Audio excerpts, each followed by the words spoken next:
do you need to be in Ljubljana to be a successful business? I mean, you know Idria's business pool, and to somebody who comes from abroad, it's quite hard to explain that Idria, being so remote without even a highway or anything very close to it, is such a successful business pool or business area. So you don't need to be in the biggest center in Koper or in Ljubljana to have, for example, also a successful FDI or a greenfield investment. How would you comment this? Okay, I think that if we were talking earlier about the big companies, now we come to the level of, I would call it from the German perspective, Mittelstand companies, so to speak. And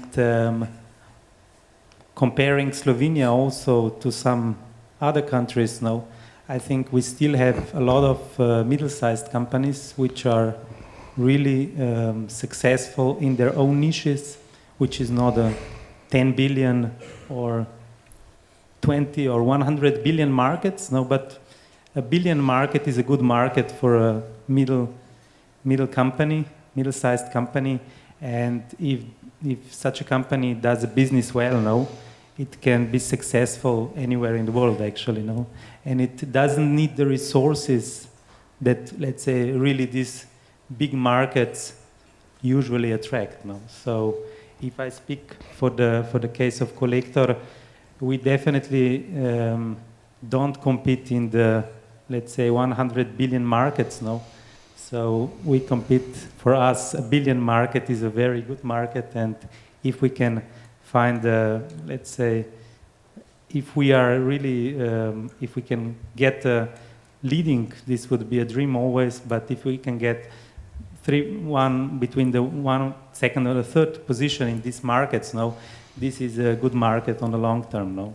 So this is a little bit different perspective of Slovenia, but also of a rationale that maybe is interesting also for Slovenia, because as was explained, or as it was previously said, Slovenia for big players doesn't come on the list, actually, and it comes on the list by coincidence, by previous investment, but as a greenfield, really, it is difficult to come on a top level to really come into the discussion. This is my opinion, at least, but maybe. Primož, let me just ask you something else. Maybe it's connected to what you just said. Now we're talking about what company coming from abroad would seek in Slovenia. HP has a 13-point checklist, I think. Some other companies maybe have 3 points, but we talked about many things. We didn't even touch legislation, taxation, corruption, which is self-obvious that has to be as low as possible. But what you were managing Collector's company in South Korea, I was just really wondering, when a Slovenian enterprise thinks about establishing a regional seat anywhere in the world, your example is South Korea for that part of the world, what are the factors that Slovenians tend to be seeking? I think this is always very simple. It's a business rationale which drives you or which brings you to new markets. So in our case, it was always a strategy which we had, that we have to build region for region, and this is nothing special in the business world, and this is how a lot of companies do it.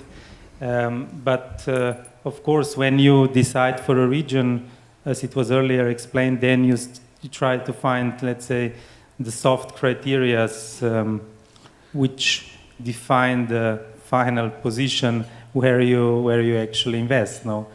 And in our case, because the decision was at that time more opportunistic. In the case of South Korea, it was opportunistic because actually we were acquiring a company, but nevertheless we had second thoughts about the location which we acquired there, whether to put it to another, more geographically, whether to move it to another location, and of course the agencies who support you.